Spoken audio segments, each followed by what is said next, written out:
Good evening, ladies and gentlemen.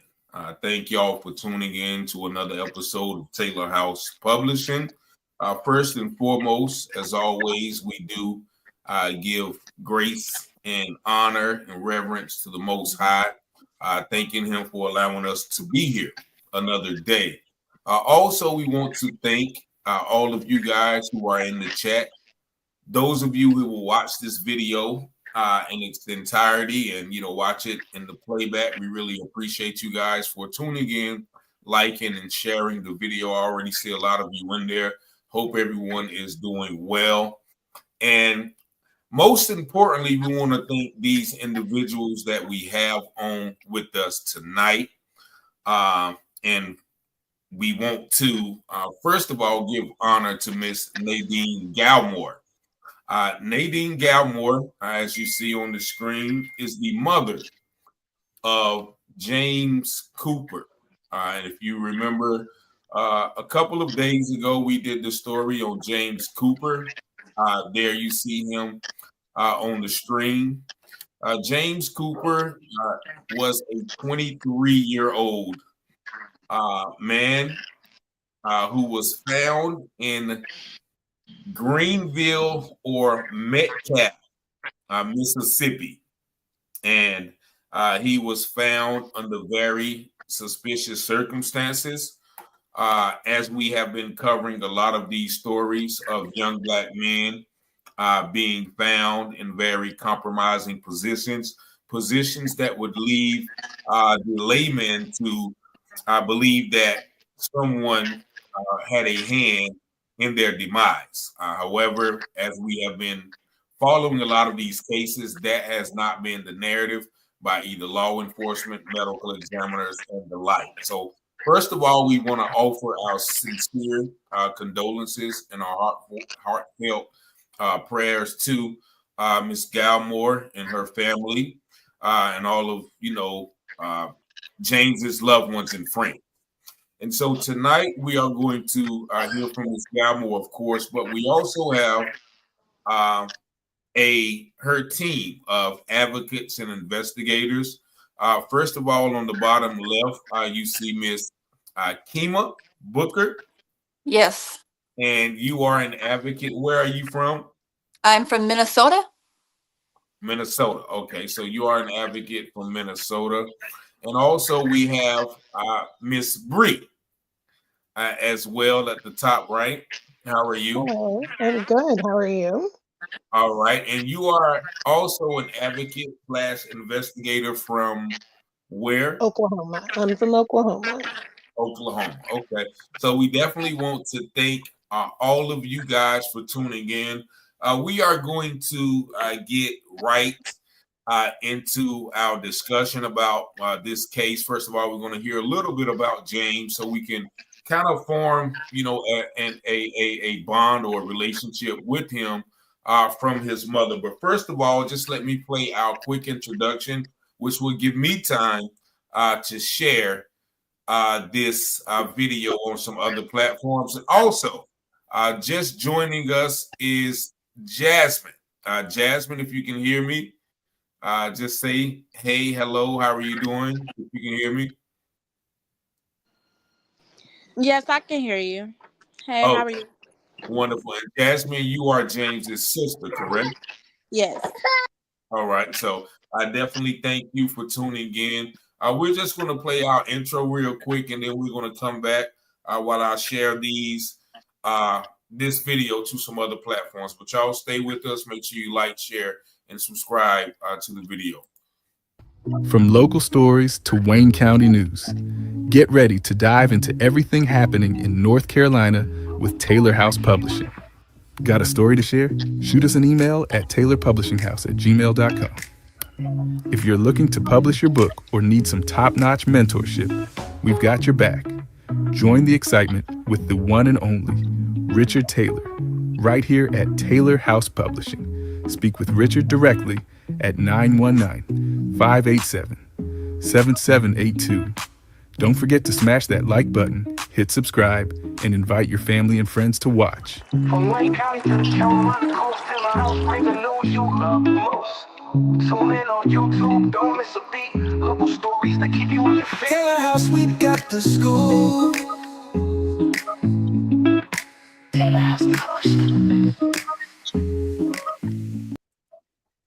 All right, so we are back, and as I mentioned, I do want to just get a little bit of background on James Cooper. Now, James, you said he was the youngest, Nadine? Yes, he was the youngest. On his dad's side, he has 14, so he made 15. He was the youngest. And then I have 4 girls, and he was the youngest out of the 4. Okay. Well, I saw some of the videos from the TikTok that you guys did of James just dancing around, happy, just having a good time. Was that his persona? Yes. Is that who he was? Yes, it was. Okay. And he had what, 2 children? Yes, a boy and a girl. Okay. And I think this is the picture. Was that That was him with holding the boy, the baby boy. Okay. All right. Okay. So he was very active in their lives. Yes. All right. So moving forward to when he decided to move, I guess, to Mississippi. What were the circumstances behind him moving?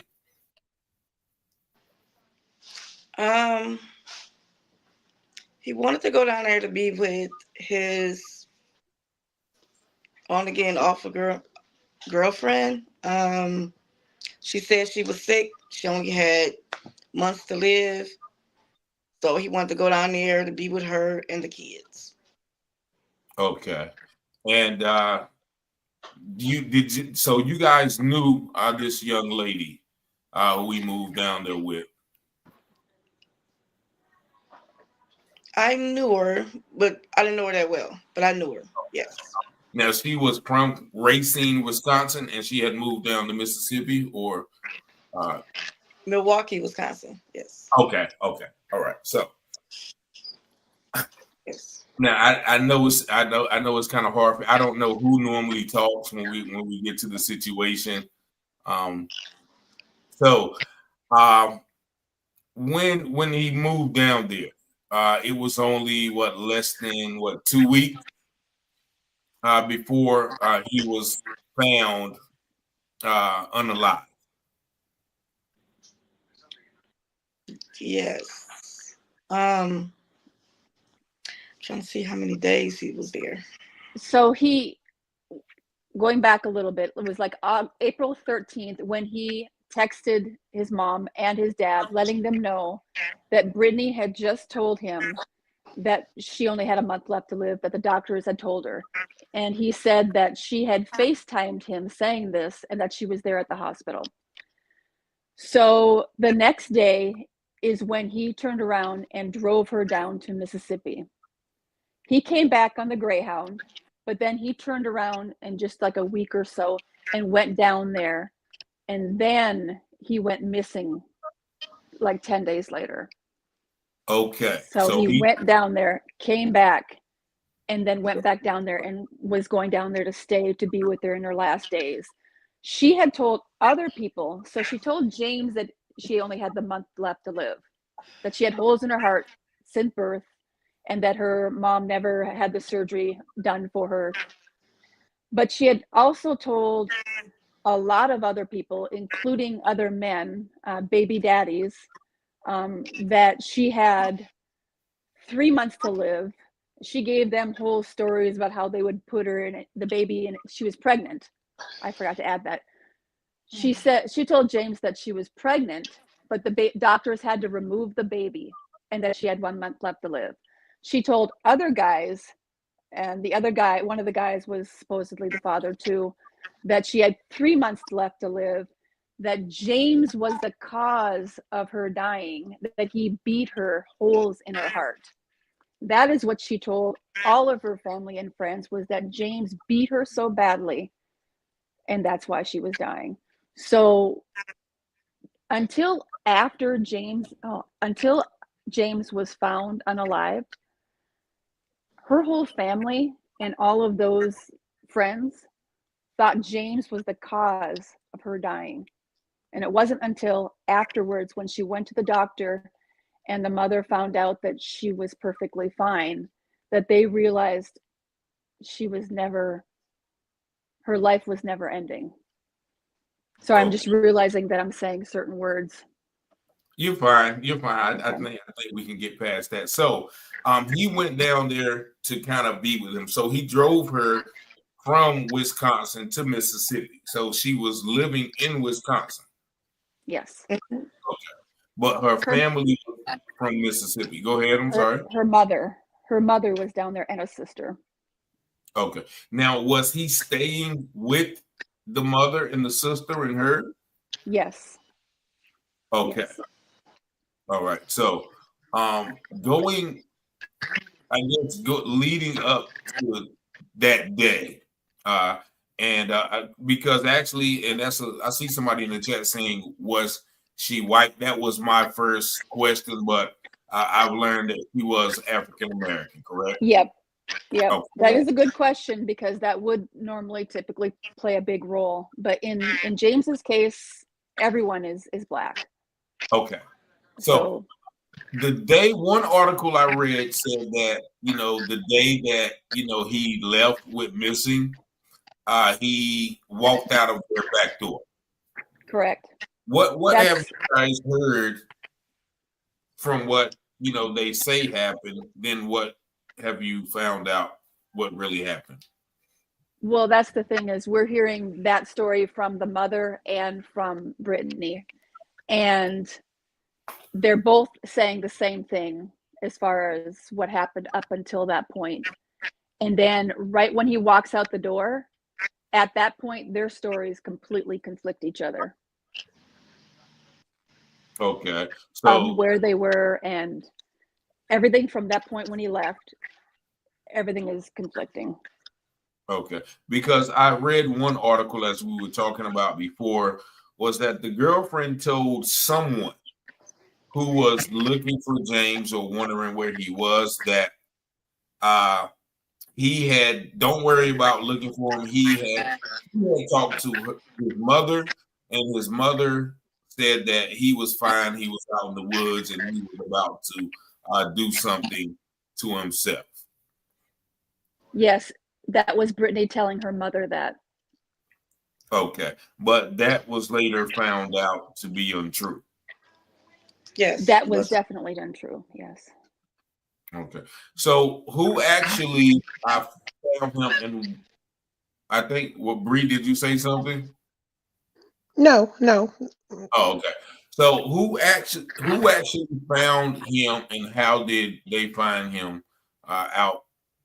And where did they find him in proximity to the house? So the mother is saying that she was searching for James the entire time. And she said that she went out that morning with her friends at like 7:30. They were driving again looking for him. And her two friends and a small child was with. And they saw James in the distance. And they supposedly found him. Now, we have other witnesses that we have spoke to that have said that they do not believe that he was there for those 2 days because they would have seen him. One particular witness said that she drives by there every day. She drove by that morning and she did not see him, and she doesn't believe that he was there earlier that morning. I don't remember what time she said, but it was very early. She said it, and she would have seen him. So he was actually missing for 2 days. Yes. He went missing on the 8th at about 1 p.m. and they found him on the 10th at, what time was that? 9 something? Like 9 something, yes. Yes. 9 in the morning? Yes. Okay. So he stayed in he supposedly stayed in the same spot for 2 days, but no one saw him. And was the place that he was it like an open space? Could it be from the road? Could it be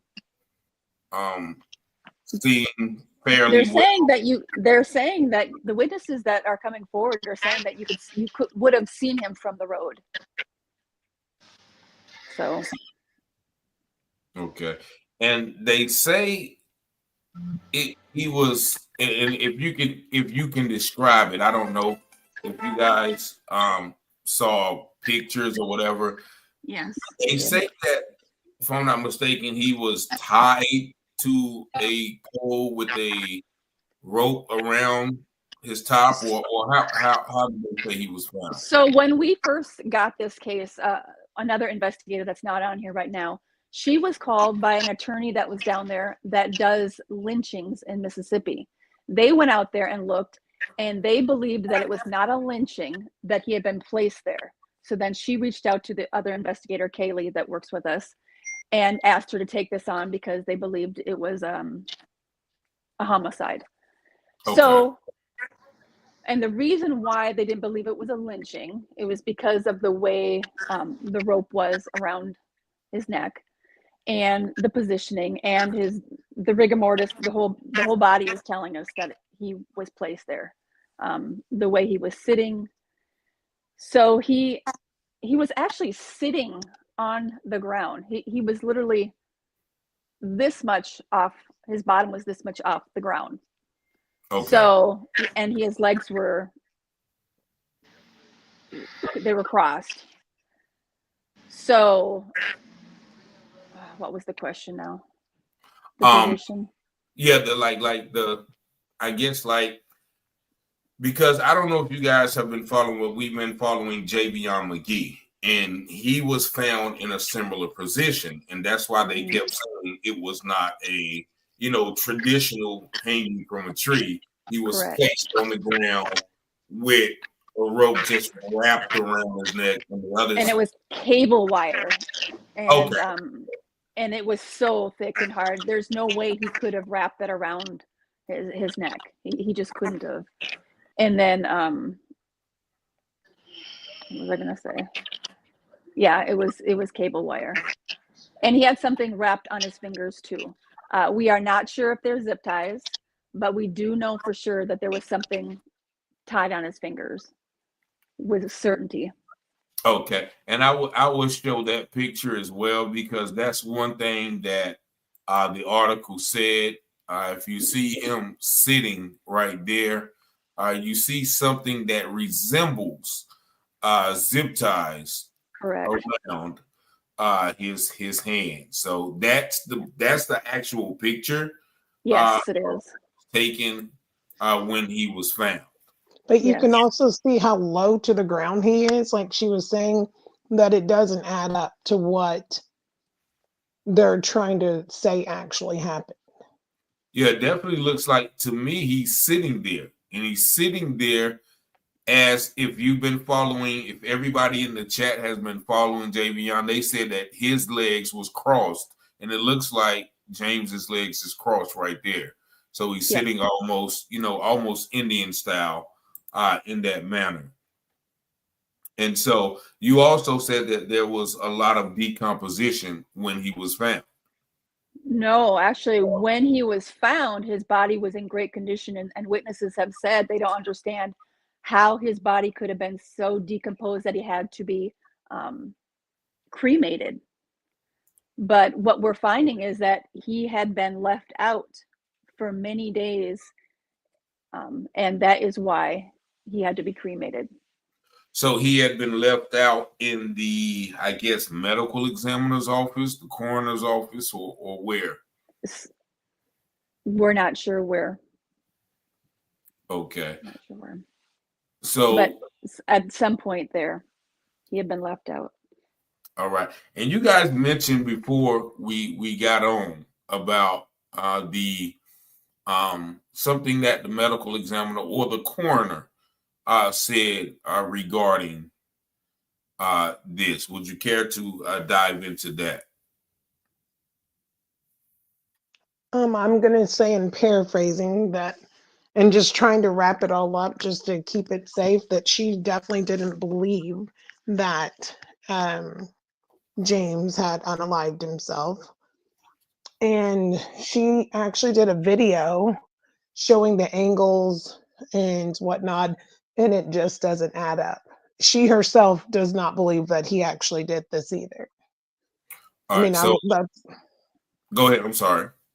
no, I was just kind of wanting to leave it pretty, vague about how it is. She doesn't believe that it's happened that She way sent a video at all. to Nadine. Oh, Yes, okay. to his mother. Mm-hmm. So they she I guess she went very in detail about the reasons why that she does not believe.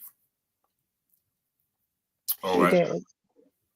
And so when was the family or when was James's body reached the family, or when was the family able to take possession or eventually see his body? Nadine, you want to Nadine, talk do you about have the that part? dates? Okay, hold on. Let me get Nadine. All right, go ahead, Nadine. I'm sorry. Trying to see when, because his dad went down there to view the body.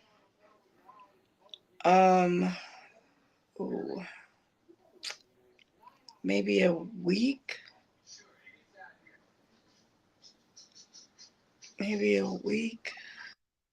So probably like maybe a week. Because he went down there to go view the body. Ooh, Kaylee, do you get, not Kaylee, Bree, you got that when it was? I don't have the exact date in front of me now. I'm so sorry. I don't have, but after his dad went and viewed his body, Mm-hmm. how long after that, Kima, do you remember how long, much longer after his dad viewed his body that you I'd have guys to were look at my notes. It's usually Kaylee that has all this information. That's why we're going, because Kaylee usually chimes in and says all those specific things about Right. the dates? that part. So All right, once he viewed the body, go ahead. I'm sorry. Go ahead, Bree. you were asking, once he viewed the body, how much longer after the viewing did they actually receive James into Nadine's custody, basically? Is that what you're asking? Yes. Okay. I actually have the dates here. Okay. So on May 10th, he was brought to the coroner's office. And that was through the 15th. And then on May 17th, he was brought to the SME room where clothing was removed and documented autopsy photos were taken. And something that's interesting about the autopsy is it was a visual autopsy. It was done in less than 30 minutes, which is visual. They just looked at him. And that's how they came to the conclusion that they have put out to the public. Yes. Yes. So on May 18th, he was brought into the state medical examiner's area. That was when the pathologist looked at him. And then he was released on May 21st. He went back to the mortuary on May 18th after the examination. And then on the 21st, he was released to Benny Cooper, his father. All right. So it went from the 10th. Well, from the 10th to the 18th is where his body had deteriorated. Okay. And just to refresh for people coming in, we are talking about James Cooper, who was found last year. 23-year-old James Cooper, who was found last year. This is Mr. Cooper, for those of you just coming in, 23-year-old father of two, who moved down to Greenville, Metcalfe County last year and was found 2 or less than 10 days later. On the panel with us discussing this is his mother to the right, Miss Nadine Galmore, and Bree is also in the middle. She is a investigator advocate. We have Kima Booker, who is also an investigator advocate, And just joining us is, I think, Monet. Would that be his sister? Yes. All right. Pleasure to meet you. And also we have Jasmine, his sister as well. So we're just going over the details. This case has received no national attention. And as I asked her, was there any outrage or any protest from the local community there in Mississippi, or even the local community out in Wisconsin? Well, as far as that very day, they ruled it that he unalived himself. That's what they told the media. And so that was what was put in the paper, and it was never spoke again because they believed that he unalived himself. And that's why they didn't do anything down there. And that's something that we have seen in a lot of these towns where people are not from there. They are so easy to make a ruling. And in my opinion, because the person has no connections or no relatives or family there, nobody knows them. So nobody is going to question, his demise. Now, someone asked the question, I think you guys talk on this and are able to talk on this. Was James acquainted with anybody else in that community? Okay. No. He only knew the girlfriend, her mother, and then a few people, just like 3 people or so, and the pastor from the weekend before when he went to church. That was it. Okay, and he actually attended church with I guess his girlfriend and his mother and whoever he was residing down there with at the time. Yes, and that pastor was going to help him. He helped him actually obtain a job that he was supposed to start in a few days. And then the day that he went missing, he was supposed to get his hair cut, and the pastor was supposed to bring him there and get his ID, which the pastor was also going to give him a ride to do that too. Okay, and so has there been any cooperation or communication with the local authorities concerning, their ruling, or them, even the medical examiners with his body being so badly decomposed upon reception of it?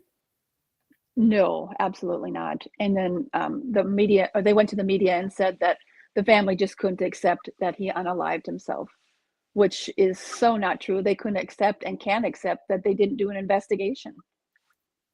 So have they already closed the investigation, to your knowledge? They did not close it because they have an iPad, but they also said they are not investigating. So for the first 9 months, up until just a few months ago, they kept saying that they're not going to investigate. They've already said it was that he unalived himself. However, they would not close it because they had an iPad that was supposed to be getting looked at. But it's been over a year. They're not doing anything. So they have a iPad. Now, whose iPad would it be? It's James's. It's what he had in his hands, and that's what he used as a phone. He used the messenger as a phone. So Okay. we've been wanting to get our hands on this iPad, but they won't release it, saying that they're going to have it looked at. But they're not doing anything with it. Okay. And I asked, I see people in the chat. No, the girlfriend was actually Black. So there is, that racial component is not a factor in this case as well. Now, have you guys actually been down there? Who has actually been down there to show a kind of a presence of concern about this issue? His dad has been down there. Okay. All right. And so I do have a mutual reporter who lives in Mississippi, who has tried to be kind of boots on the ground for us, as none of us live close. But when you were asking about the support, I wanted to be clear that I don't believe the people who are investigating, such as Sheriff Gaston, I believe is his name, they're really trying to deflect and put the blame on the family, saying they just can't accept the truth about what they feel like has happened since they don't know James's family. They feel like they don't have any reason to cover it up, but they're definitely not doing anything to help her reopen the case or do anything, or not reopen the case, but well, yeah, we want to reopen the case and have the feds basically come in and look. I mean, that's basically our end game, right, Kima? Yes, and there are numerous media outlets there that have told us they don't want to touch this They because cannot touch it. they cannot touch it. Yes, that are local there. Local news outlets, so they won't even talk about the case any longer. They won't. They won't talk about it. They can't talk about it. It's nothing that Kima and I both have spoke to several people who are saying, yes, we want to cover the story. And then when they come back to us after talking to their boss, they say they can't report on the story at all. Because they can't get the police to, they don't want to be on the bad side. Well, yeah, and they don't want to be on their bad side. Yeah, that's how they can't. In a lot of the small towns, because you depend on them for information. And so once you cross that line, you're sort of ostracized in that capacity. Now, has any one of the family or any one of you guys had an opportunity to speak with Sheriff Gaston or anybody in that nature? You have? Yes, and Nadine has. Yep. Okay, let me. So, Miss Nadine, what did they tell you? In the beginning, they were so cooperative. I can call them. They said I can call them anytime, day and night. And then all of a sudden, it was like I had one of them telling me, "Oh, you bothering me? You bugging me? Like I'm harassed." I was harassing him. I was just trying to get answers. That's it. He stopped answering calls. My text messages, he wouldn't text me back. They'll give me the runaround. They just stopped talking to me. So was that, did that, I guess, kind of push you to stop talking to him and stop trying? Or did you still keep trying?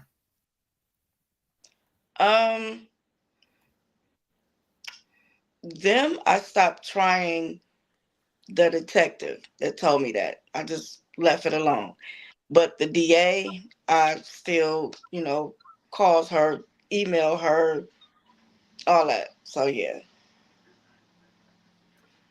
And so you mentioned as well some other people, like other children's fathers that the lady had. Has there been any conversation with them, or even afterwards with the young lady or her mother? Has there been any conversation with them regarding their stories or getting more information on what really happened? Yes, there has, but we really got to be careful what we're saying with that part. But yes, we have spoke to both of them. Okay. Well, not both of them. We have spoke to one of them. All right. Okay. And from I guess what you guys have seen or heard, was there any physical signs of foul play as far as like him being assaulted, any scars on his face or his body? We can only say that yes, there are, but we can't go into that. But yes, there are. Okay. Yes. His autopsy pictures show a lot. We can't actually go into that, but yes, they show a lot, and it shows that there was foul play. Okay. And I'm gonna go to the sisters real quick. How when y'all heard this, because I know sisters know their brother, especially their baby brother. Like I'm the youngest boy as well. So when y'all heard that, what did you guys immediately think? Either one of you guys can answer. Absolutely not. I mean, from the very first day, like, I talked to my brother a few days after he got down there. He was already down there when he told me he moved, so it wasn't too much that I could say right then and there, even though I really thought about it and wanted to. I really wish that I had, but I knew from my last conversation that I had with my brother that was not what happened. He's not the type. He don't have mental illness where he has depressive modes. If anything, he's too happy all the time. So no, it was So never an option. did he say anything in those conversations that probably would in hindsight let you know that he felt like he was in trouble, or he felt like he was in a bad situation with somebody? Not from my conversation with him initially. Honestly, he was kind of happy to be doing something new. Like I say, he had plans to get a job and get a house. Not that he didn't have stuff going on here, but he was gonna do what he do and get stuff moving wherever he was at. So no, for it to just suddenly drastically change, absolutely not. That's way out of character. I talked to him on the 5th. He FaceTimed me on the 5th. He was holding the baby, and he was showing me. That's when I found out he moved. He was showing me the backyard, like so the kids can run around and play. And I told him, I'm happy for him. I wish I wouldn't have said it.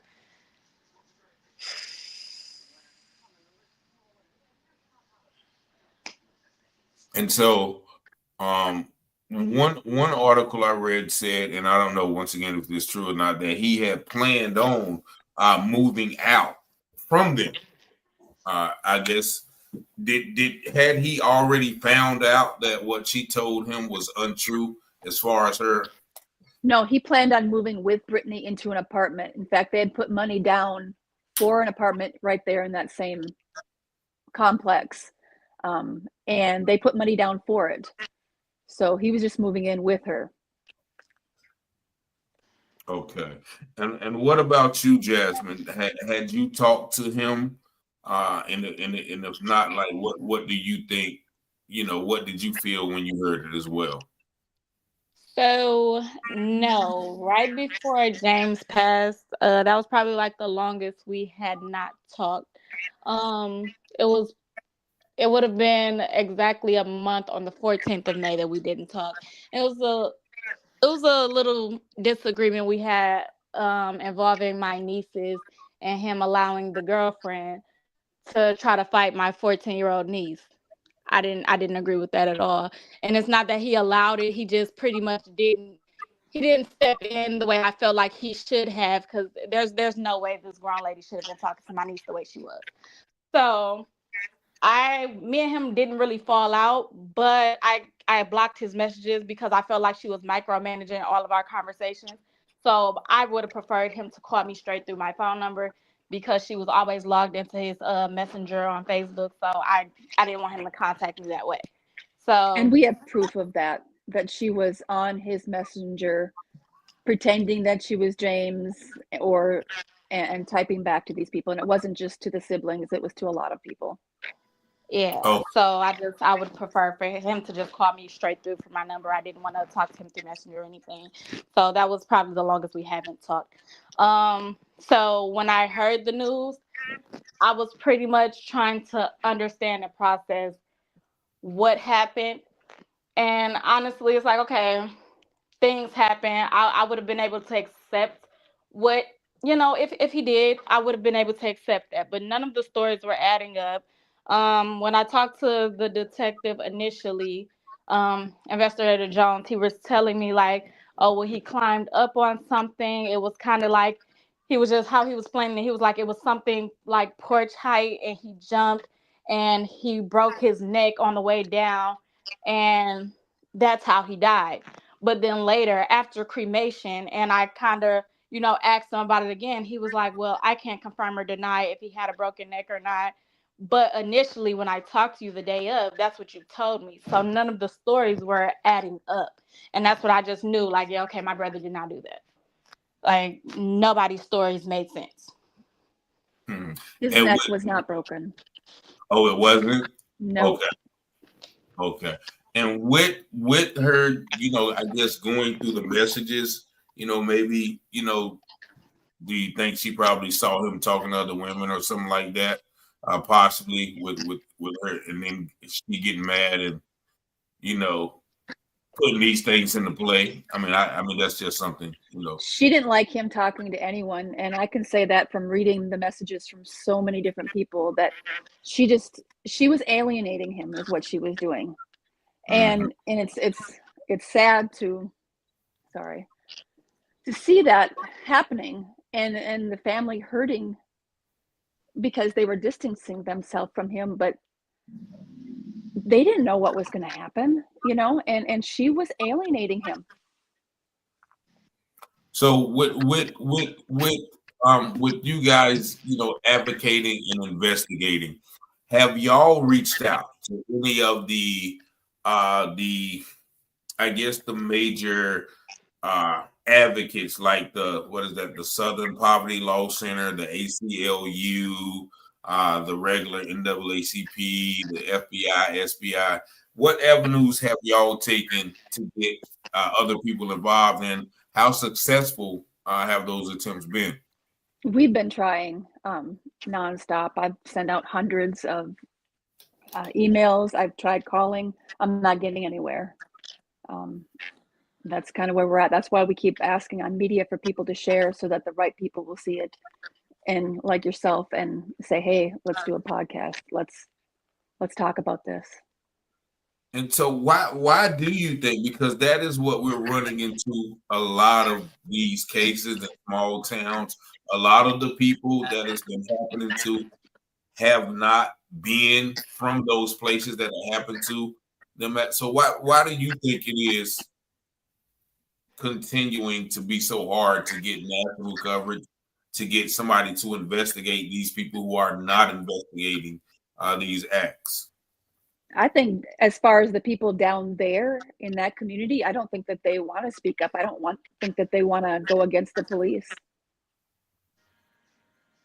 It's also easier for the police to not do their job, is just how I'll put it, to say that someone unalived themselves, ruling it quickly instead of them actually having to get out and do actual investigating.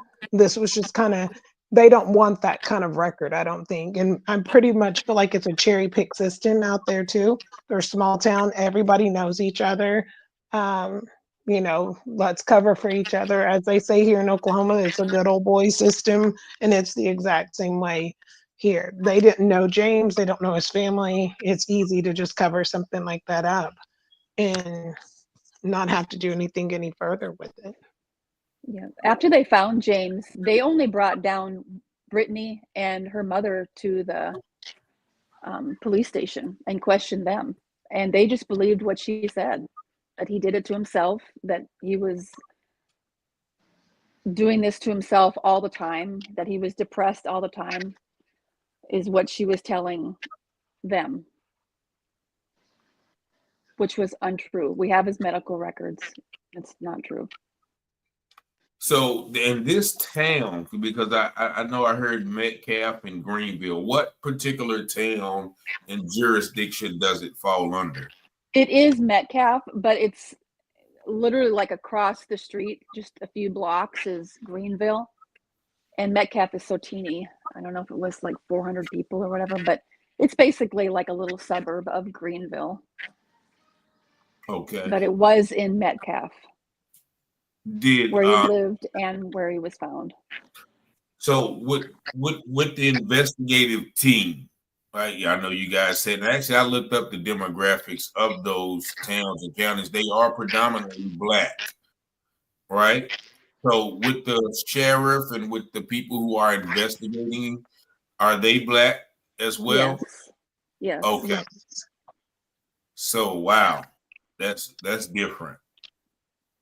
Yeah, for this case, it's probably more about wanting to just be done with it she said it was this. The girlfriend said this is what it is, so they just closed it and put it away. And now we're like, hey, look at all this, and it looks bad on them that they didn't investigate, that they didn't do their job, that they didn't save things, they contaminated stuff, they didn't.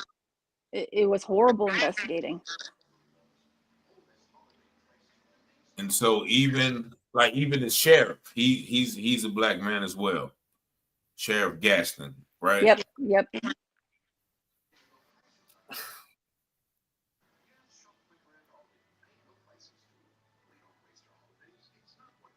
Wow. Wow. And what did his dad say, if he said anything about the feeling that he got when he got down there, the condition of James, and the overall attitude of everybody, if you guys have talked to him? Well, I have a video out there that I've been putting out there of his Benny when he was there. It's quite hard to watch. It's emotional. So he had the cable in his hand, and he's just like, "There's no way." He's trying to bend it, and he's like, "There's no way. There's no way." Can you send that to my email now? Is it possible? Sure, I can try here. Yeah, in my email, let me put that on the screen real quick. My email is floating across the bottom. It's Taylor Publishing House at gmail.com. And once again, we're talking about the story of James Cooper. Now, he did not have any children with her, though, right?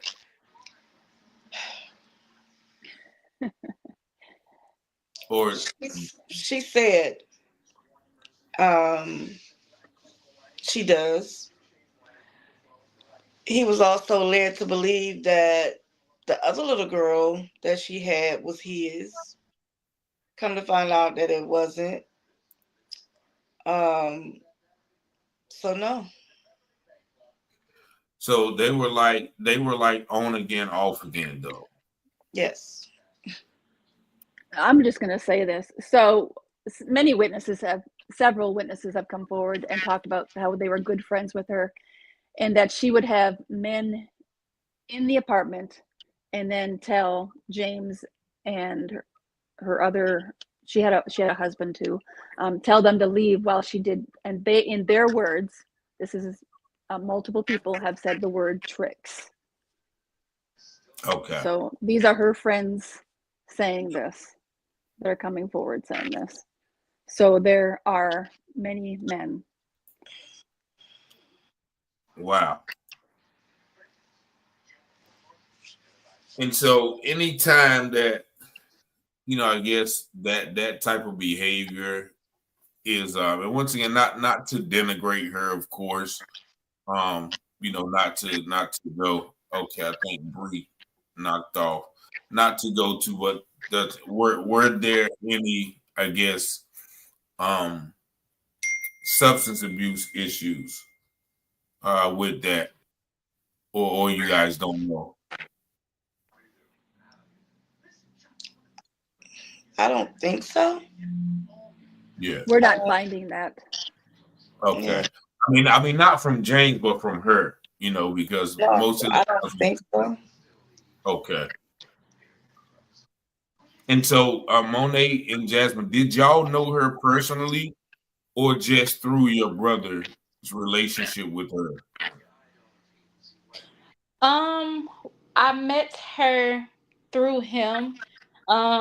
He was coming to stay at me and my mom's house in Vegas when we were living out there. And due to a last situation, I asked him, do not bring any more females to my house. Last time it was kind of weird. And of course, he brought her anyways. She ended up staying longer than intended, weeks. And that went left as well. So that kind of ended on a rocky situation. So we never really actually had a bond or anything.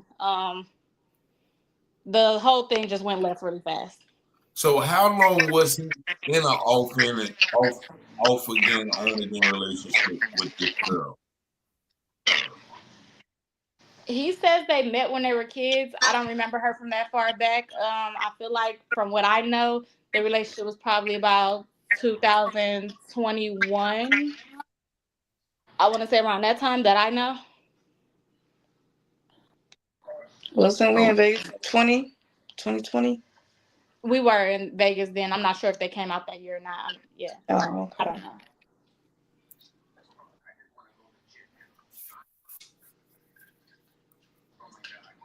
all right. So, is there anything else that we didn't cover as far as, inconsistencies, things that you want the public to know,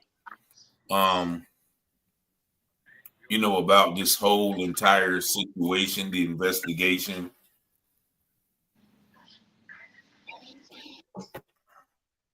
I just want people to just keep sharing his story. I needed to reach more people. Because like I said, people down there in Mississippi haven't even heard about it. And it's been over a year. Yeah, somebody actually told me today, like that's right up the street from me, and I haven't heard of it as well. So definitely, I think everyone should.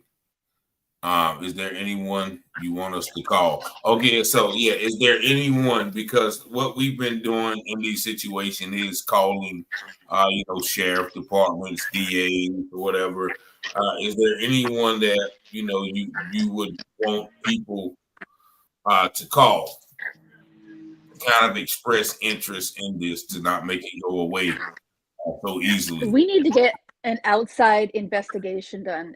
As far as going to the local police, it's pointless. They're not going to do anything. And if the DA and them are looking at, they're not going to find anything because they're not really going to look. We need an outside investigation if we really want to get to the truth. So we need people to reach out to people that can get an outside investigation. Can you send him the petition information to his email so he can put that up as well?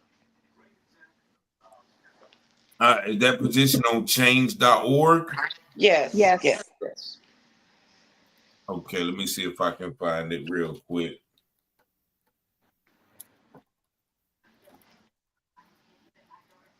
How long has the petition been up? A year now? Has it been a year? Okay, so we have the petition for the federal investigation into the demise of James Cooper. Is that what it says? Yes, it is. Yep.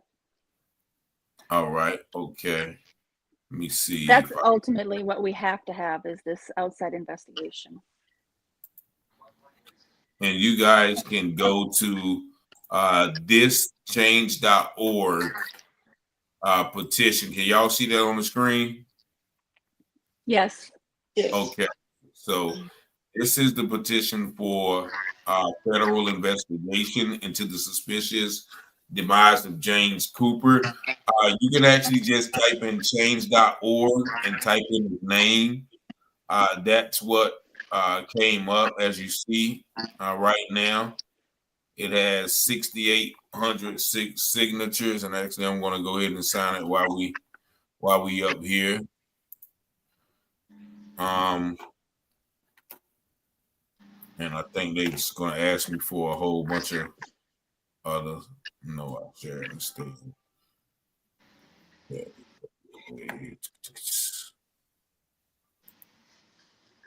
Okay. No. But this is the link for the petition. I'll just copy the link. So you guys can share this. Hold on real quick. We do have a caller. Peace and blessings. You live on the air. Yeah, you live on the air. Did you not mean to call live? Okay, listen. My name is Veronica, and I'll send you a Facebook or whatever. It's something serious. because I've been watching like your I've been following you. My son is 35 and he's a truck driver. And we got like somebody burnt my daughter's house down today in Georgia. Okay. And it's kind of like, well, I was kind of, Okay. it's a lot of things. And I'm kind of vocal about what goes on. Okay. I see all these Facebook like literally, and I don't even follow no Republican. All right, excuse me, ma'am. Hello. Uh-huh. Let me call you back after the show because we kind of discussing this depth right now. So let me give you a call back while we deal with this. I'm sorry. All right, thank you. I want to tell you that I sent words to the DOJ, about all the stuff that you be talking about, and I told them they need to get on it real fast. Thank you so much. But yeah, we definitely got to talk about your house. But let me. Make sure you call me back. All right, I will. All right, I can't keep the video. Okay. All right. So if I got the message, you can actually, I guess, send it a Google link when you can. Ms. Booker, maybe we'll show it at a later date. But I do want to show that I put the link for the petition in the chat. And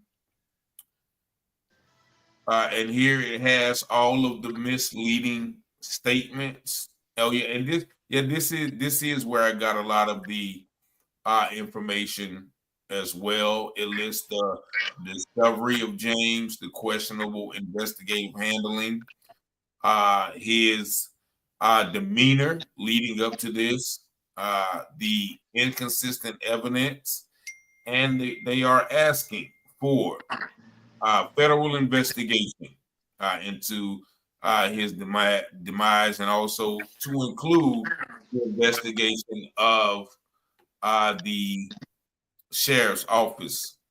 So I did put that in the chat, and I can actually, let me see. Why didn't we? Okay.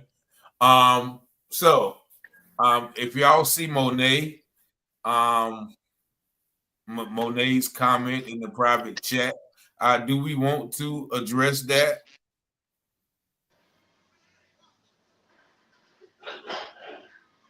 Monet, we can talk about it, if you prefer, because I saw your message. So what is the circumstances behind that, Monet? If you care to talk about it.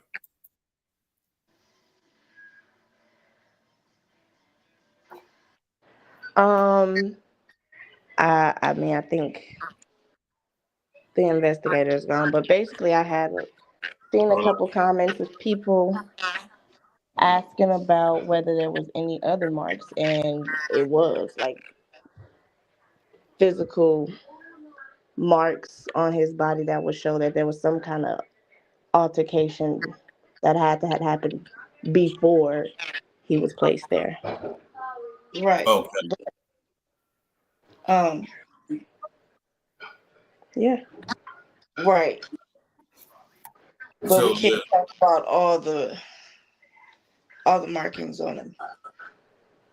Yeah, and because somebody, this is and of course you guys can neglect to speak on it, but a lot of people feel like these situations that we've been uncovering does involve a trend now that a lot of people don't know about, or if they do know about, it seems so conspiratorial, if that's a word.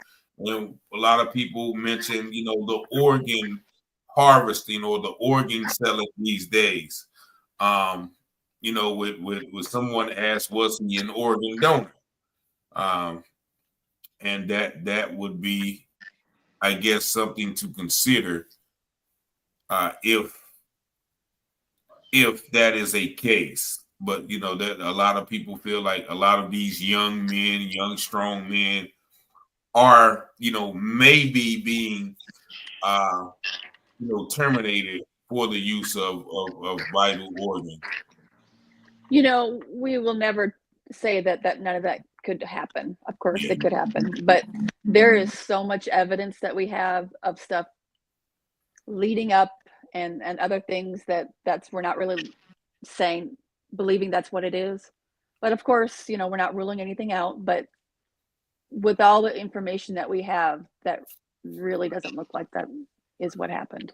So with all the information that you have you guys been sending it to those other entities? We gave it to the DA and we gave it to the police there. They're not going to do anything with it. The witnesses have not even been reached out to, so they're not doing anything. So y'all gave them a list of witnesses to corroborate some of the findings? Yep. We gave them a lot. Yeah. We're quite certain with an outside investigation is that they will see what we're seeing. They'll talk to people. They'll see that all the lies, the constant lying of where they were, what they said, who they were with, they're all lies. And I know we've called the Federal Bureau of Investigation on a few times. Have you guys reached out to them? We've tried. Through the hotline? Yeah, we've tried, but we're not getting anywhere.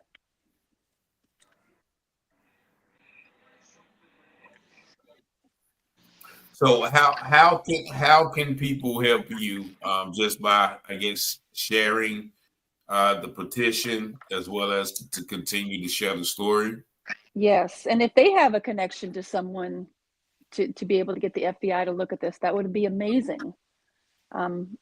The family also needs a competent lawyer or attorney that's not afraid to, so when we send out the subpoenas and they don't respond back for months, that they follow up and do something. So we need someone that's not afraid. That will actually fight for the family and work for the family, not rub shoulders with colleagues. That's kind of what we really need for them as an attorney. Yeah. And most of the times you're probably going to have to get an attorney that's not from that area. Correct. Of course, but then that's going to make them even more defensive or more stonewallish, because they know that this attorney is going to come in there, and if he sees anything wrong, he's going to let it be known. So there's also a GoFundMe.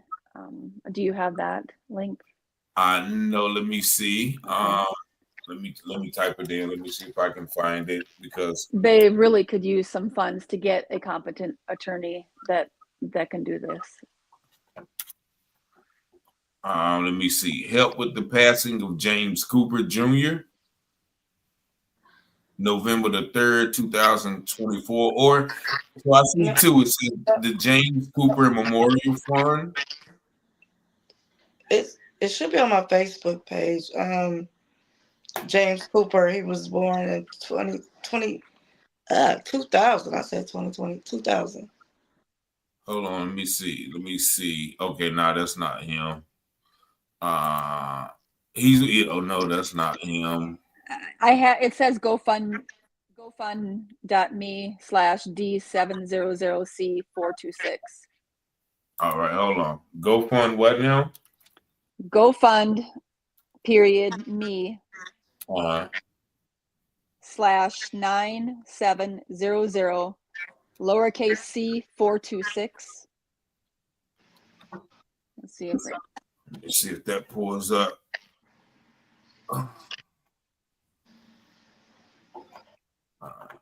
They gave me a.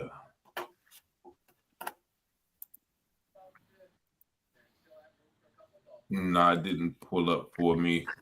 Okay. If you can put it in the chat, then I can just copy and paste it. Okay, I'll do that. if that's fine. But yeah, they definitely these things do take money, but they also take lawyers who are not just there, for them. And I appreciate everybody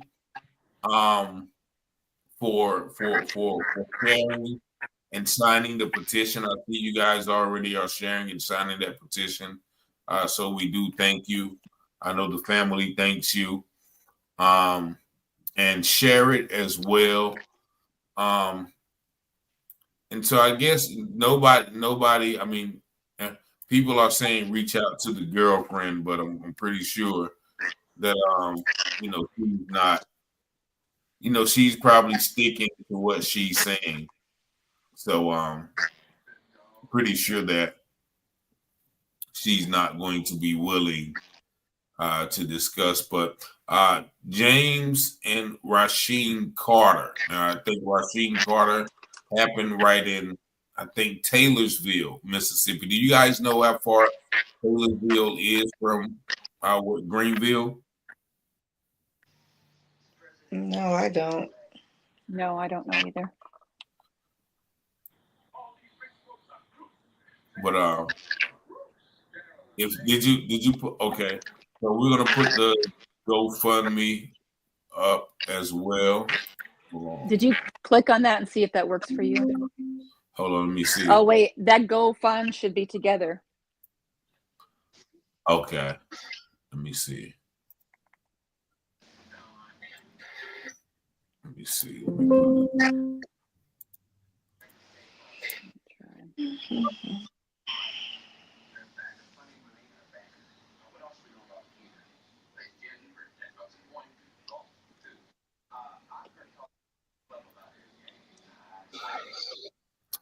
But yeah, is there kind of anything that we didn't touch on?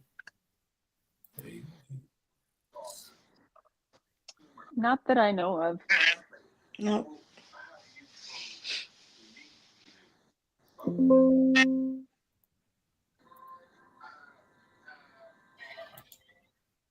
Okay, yeah. So it's not.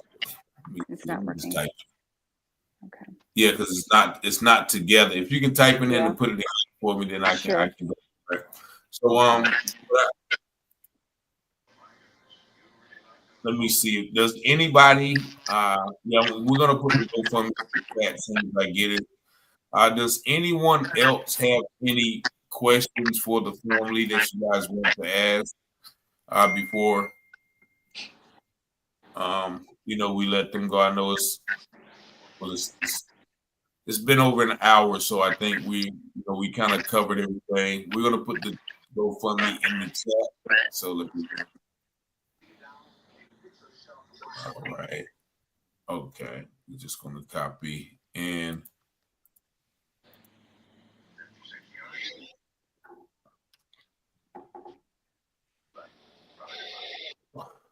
Okay. Did that work? Yeah, that worked. And I'm gonna put it right here.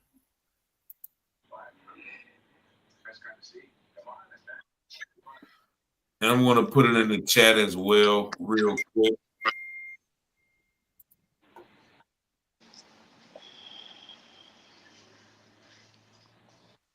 The Civil Rights Department. Someone have you guys?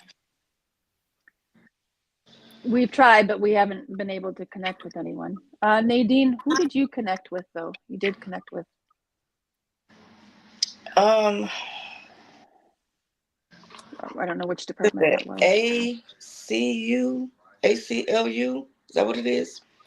I reached out to them, but I gotta. I filled out the paperwork and I had to send it because they don't do it by phone. But I had to send that in. Anybody else? NAACP. I tried them. Didn't get a call back. Yeah, the NAACP is tough. How old is the girlfriend? Does anybody know? 27, 28, something like that. Okay, so she was a little older. Yeah, she was older than him. Mm-hmm. Okay, so this is the fundraiser, just so y'all can look to see which one, to make sure you guys see which one it is. So this is the fundraiser for James, made by Bernie and Nadine Cooper. And so they have a long way to go. It's going to take, once again, some outside influence. So if anybody will find it in your heart to help this family obtain some funds to help them with their search for justice for their son. Once again, the son, father, brother, just someone who it doesn't look like anyone who would do that. Now, someone said, have you tried the Harvard School of Law or any of these universities that investigate these situations? We haven't been able to connect with anyone. Like I said, I've sent out hundreds of emails. I've tried calling so many different people that I've lost track of who all I've tried, because we're just trying to get to anyone, and we're not having any luck of getting anyone to respond back. And I'm not opposed to trying again. Oh, absolutely. Yeah. Definitely. And if there is anything that I can do, just let me know. Jill Colleen Jefferson, someone put that in there as well. Jill Colleen, I think, Jefferson. Someone put, and I don't know who she is, but she may be someone. But I know this is what we have been doing, bombarding the FBI hotline, and that is 1-800-225-5324. We've just been having people to call up there daily and mention the case, mention the inconsistencies, and we've had a couple of good conversations, people taking notes. So in my opinion, the more they hear about a case, the more they will be apt to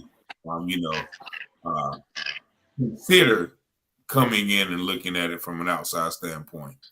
That would be great. Mm-hmm. Thank you. But I definitely thank all of you guys for coming in and sharing James's story. Like I said, if there's anything that more that I can do, please let me know. You have my heartfelt condolences and prayers to the mother and the two sisters and his children as well. Have you guys been able to see his children? Yes, I see him. I talked to him. Okay. Mm-hmm. Okay. All right. So, but if there's anything else that you guys want to say before we go, the floor is yours. No, just please keep sharing. Please keep sharing. And if you have any information, just reach out to me, please.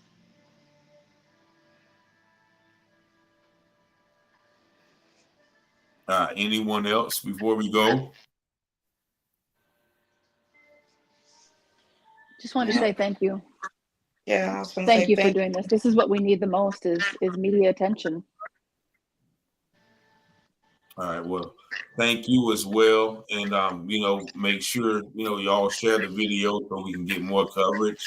Once again, the Southern Poverty Law Center, someone else said, that deals with that. And I've reached out to them on several occasions. And of course, same with you, I haven't gotten any results. So, peace and blessings to you guys. I think the people in the chat are with you guys. They're going to be sharing the story as well.